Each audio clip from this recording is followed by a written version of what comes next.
If you have lower ribs that poke out or flare out and you want to fix that in your posture, there's something key to understand that many people overlook. When the low ribs stick out, what it's representing is that the rib cage in that area is stuck in a position of hyperinflation. It's too inflated and it doesn't have the ability to properly deflate. Every time we inhale, our diaphragm muscle contracts and descends. This helps our rib cage expand. And then when we exhale, it ascends as it relaxes. The problem with people that have rib flare is that they very commonly have a diaphragm that's stuck in that descended position. So what we need to do is properly cue and coach the ability to get a full exhale and an ascension of the diaphragm, which will help bring the rib cage down. So we need to get in a position that helps facilitate that.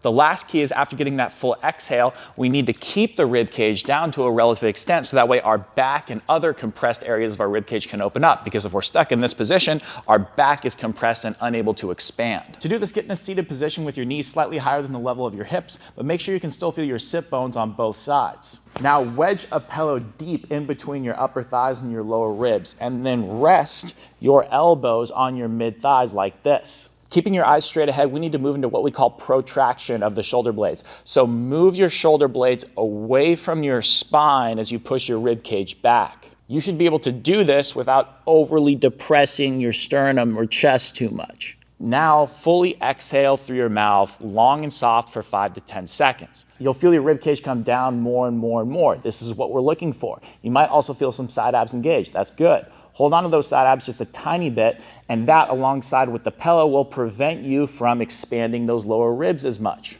Now inhale silently through your nose for about 5 seconds to feel your back expand. Repeat that for 2 sets of 8 breaths and then stand up and see what your ribs look like.